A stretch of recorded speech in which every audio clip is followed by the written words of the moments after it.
I almost missed it. The cream-colored envelope was buried under a stack of bills and junk mail, its elegant calligraphy catching my eye just as I was about to toss everything into the recycling bin. The return address made me pause. My parents' house in Connecticut. I hadn't received any mail from them in months. My name is Olivia Mitchell, and at 29, I was about to discover just how deep betrayal could cut. I opened the envelope carefully, sliding out a thick card embossed with gold lettering. The words hit me like a physical blow. Mr. and Mrs. Thomas Mitchell joyfully announced the marriage of their daughter Elizabeth Ann Mitchell to James William Cooper. James Cooper, my James. The same James who had kissed me goodbye just that morning, promising to take me to dinner this weekend. The same James I've been dating for the past 2 years. I sat down hard on my kitchen floor, the invitation trembling in my hands. This had to be a mistake. But there was no mistake about the photo included in the invitation. My sister Elizabeth, radiant in her engagement photos, wrapped in James's arms. The same arms that had held me countless times. My phone buzzed. A text from James. Can't wait to see you this weekend, beautiful. Miss you already. I stared at the message, feeling like I was watching my world crumble through someone else's eyes. Everything started clicking into place. The business trips to Connecticut, the way he never wanted to post about our relationship on social media, how he always had an excuse for why we couldn't visit my family together. And Elizabeth, my perfect, precious younger sister. The golden child. The one who could do no wrong in our parents' eyes. She'd known about James and me. How could she not? I told her about him countless times during our monthly phone calls. She listened, offered advice, asked questions about our relationship. All while she was seeing him behind my back. My hands shook as I picked up my phone again, opening my recent photos. There we were, James and I, at a friend's barbecue last weekend. His smile, the way he looked at me, it had all seemed so real. Had any of it been real? The invitation was dated 2 weeks ago. The wedding was in 3 months. They had been planning this, preparing to celebrate their love, while systematically destroying mine. I thought about calling Elizabeth, screaming at her, demanding answers. I thought about texting James, exposing him for the lying snake he was. I even considered calling my parents, though I knew exactly how that would go. They would find a way to make this my fault, just like they always did. Instead, I did something else. Something that surprised even me. I pulled out the RSVP card, checked attending with pleasure, and dropped it in the mail. Then I called my best friend, Rachel. They what? Rachel's voice rose an octave as I explained the situation. Are you kidding me? Please tell me you're kidding. I wish I was, I said, pouring myself a large glass of wine. But it gets better. I RSVP'd yes. There was a long silence on the other end of the line. Liv, Rachel finally said, have you lost your mind? Maybe I had. But as I sat there in my kitchen, surrounded by the pieces of my shattered relationship, a plan was already forming in my mind. Think about it, I said, taking a sip of wine. They don't know that I know. They probably think the invitation got lost in the mail, or that I moved and never received it. They've been lying to me for months, maybe years. Don't you think they deserve to squirm a little? This is insane, Rachel said, but I could hear the intrigue in her voice. What exactly are you planning? I'm not sure yet, I admitted. But I know one thing. I'm going to that wedding, and they're going to regret ever thinking they could do this to me. The next day, I went to work as usual. I responded to James's text like nothing was wrong. I even liked Elizabeth's latest Instagram post, a carefully filtered photo of her morning coffee that probably took 20 minutes to stage perfectly. But inside I was different. The shock had worn off, replaced by a cold, clear anger that made everything sharper, more focused. I spent my lunch break doing research, looking up their wedding registry, scrolling through months of my sister's social media posts, seeing all the signs I'd missed. There they were, in the background of a family dinner photo from 6 months ago. James, sitting next to Elizabeth, both of them carefully angled away from the camera. A caption about family game night that made me want to throw my phone across the room. That evening, James called. Hey, beautiful. His voice was warm, familiar. It made my stomach turn. Still on for dinner this weekend. Of course, I said, amazed at how steady my voice sounded. I can't wait. Me either.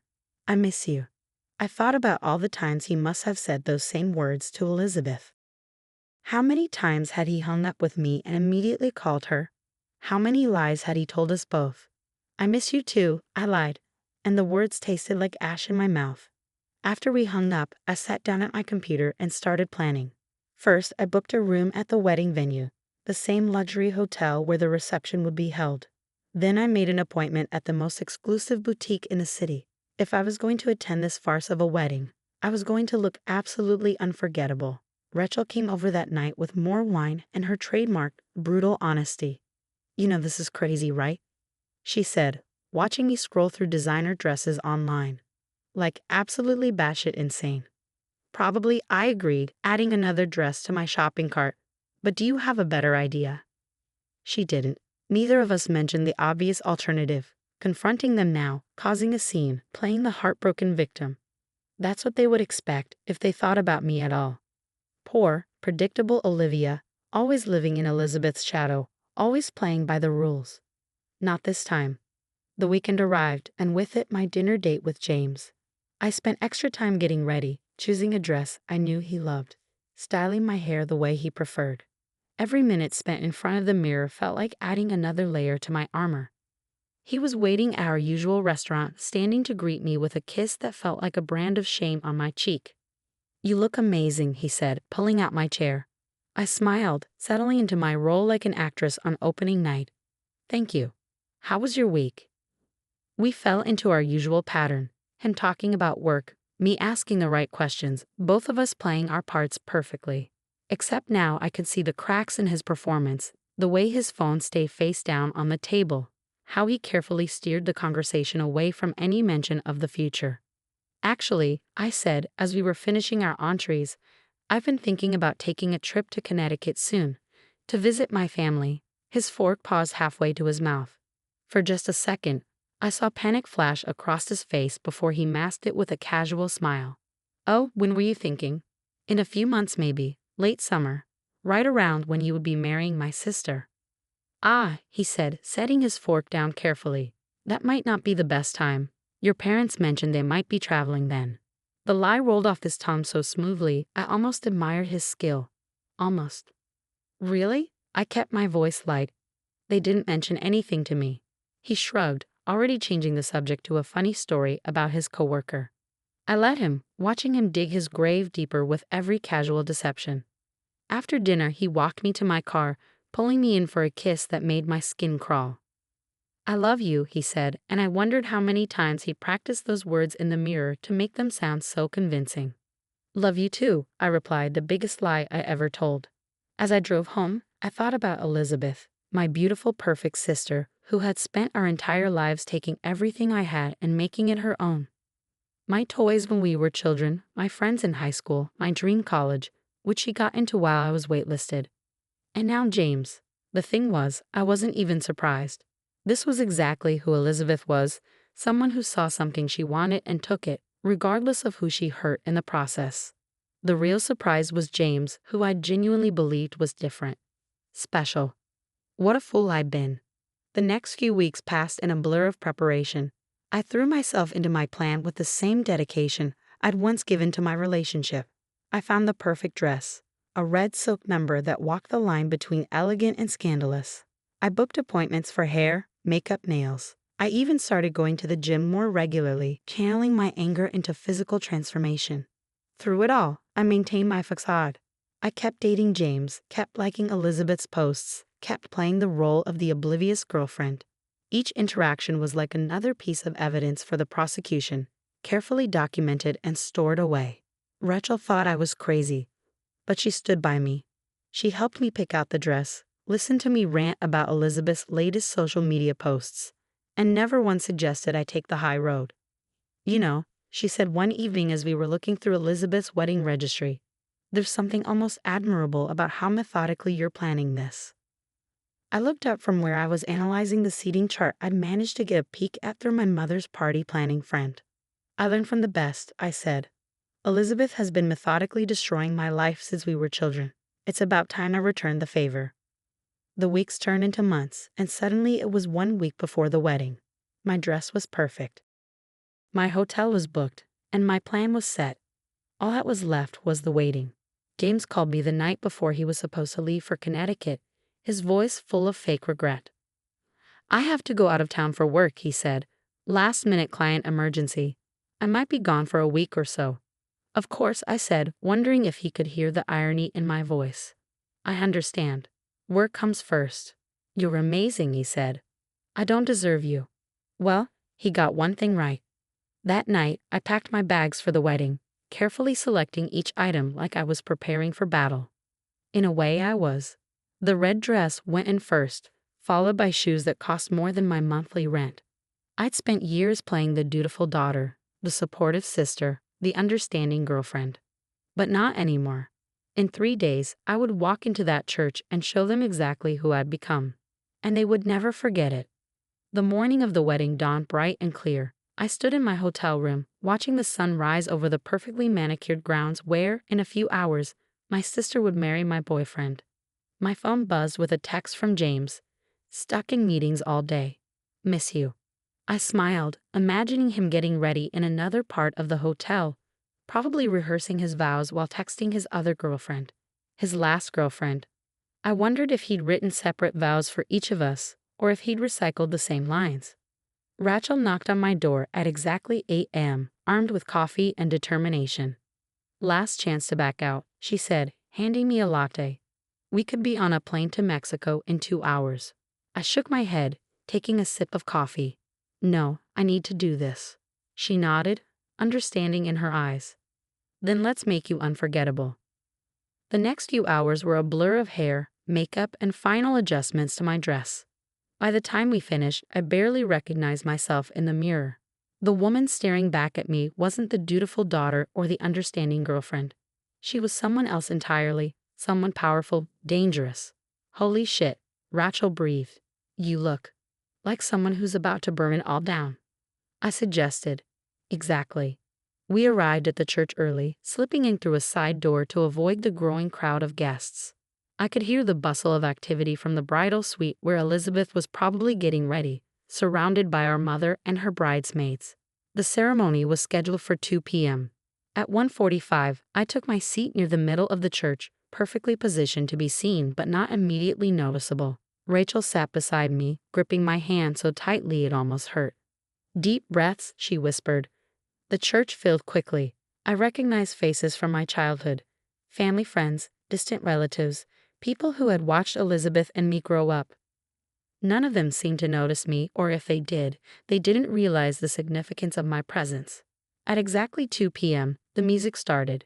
The bridesmaids began their procession, each one floating down the aisle in pale pink dresses that Elizabeth had probably chosen to make herself look better by comparison. Then the wedding march began, and the doors opened. Elizabeth appeared on our father's arm, radiant in white lace. She looked exactly like the princess she'd always wanted to be, down to the tiara perched perfectly on her expertly styled hair. My eyes shifted to James, watching his face as he saw his bride. He was beaming, looking every bit the devoted groom, the same expression he wore when he looked at me. The ceremony began. I sat quietly waiting. The priest spoke about love and devotion, trust and honesty. Each word felt like a mockery. Finally, he reached the crucial moment. "If anyone knows of any reason why these two should not be joined in matrimony, speak now or forever hold your peace." The traditional pause. The moment when in movies, the jilted lover would stand up and declare their love, beg for forgiveness, cause a scene. I stayed seated. Rachel squeezed my hand, probably thinking I'd lost my nerve. But this wasn't my moment. Not yet. The ceremony continued. Vows were exchanged. Beautiful, heartfelt promises of eternal love and fidelity that made me want to laugh out loud. Rings were placed on fingers. A kiss was shared. "I now present to you Mr. and Mrs. James Cooper." The crowd erupted in applause. Elizabeth and James turned to face their guests, both glowing with happiness. And then Elizabeth saw me. The blood drained from her face so quickly I thought she might faint. Her steps faltered. James, feeling her stumble, looked where she was staring. I smiled and gave a small wave. James's face went from confusion to recognition to absolute terror in the span of seconds. He grabbed Elizabeth's arm, practically dragging her down the aisle as the recessional music played. "Now," Rachel whispered. "Not yet," I murmured. "The reception's next." We followed the crowd to the hotel ballroom, where the reception was being held. I could see Elizabeth and James in a corner, having what appeared to be a very intense conversation. My mother was fluttering around them, probably trying to manage whatever crisis she thought was unfolding. I took my assigned seat, the one I wasn't supposed to know about, and waited. The newlyweds entered to more applause, both of them visibly tense despite their forced smiles. The first dance began, and I watched them move stiffly around the floor, both scanning the crowd, probably trying to spot me. Dinner was served. Toasts were made. Through it all, I sat quietly, eating my chicken and sipping champagne. The anticipation was delicious. Finally, the moment I'd been waiting for arrived. The DJ announced it was time for the father-daughter dance. I stood up, smoothing my red dress, and made my way to the microphone that had been set up for toasts. Elizabeth and our father were already on the dance floor, but they stopped when they saw me approach the stage. The room fell silent. "I'd like to make a toast," I said, my voice carrying clearly through the speakers. "To the happy couple." Elizabeth's face was a mask of panic. James looked like he wanted to run. My mother was half rising from her seat, probably planning to stop me, but my father's hand on her arm kept her in place. "You know," I continued, "it's funny how life works out. 2 years ago, I met a wonderful man. We fell in love. We made plans. We talked about forever." I paused, letting my words sink in. "And then 3 months ago, I received a very interesting piece of mail." The room was so quiet you could hear a pin drop. I pulled out my phone and held it up. "I have some texts here I'd like to share. From James, sent to me this morning. Stuck in meetings all day. Miss you." I looked directly at him. "Pretty impressive, considering you were actually getting married." Gasps and murmurs filled the room. Elizabeth was crying now, mascara running down her perfect face. "But don't worry," I continued, my voice steady. "I'm not here to cause a scene. I'm not here to beg for explanations or demand apologies. I'm here to give you both a gift." I reached into my clutch and pulled out an envelope. Inside this envelope is every piece of evidence I've collected over the past 3 months. The texts, the emails, the photos. Everything that proves James was in a relationship with me while planning this wedding. Everything that shows my dear sister knew exactly who she was stealing from. I placed the envelope on the gift table. "Consider it my wedding present. Do with it what you will. But know this, I'm done being the person you both thought you could walk all over. I'm done being the understanding girlfriend or the supportive sister. I'm done with all of it." I raised my champagne glass.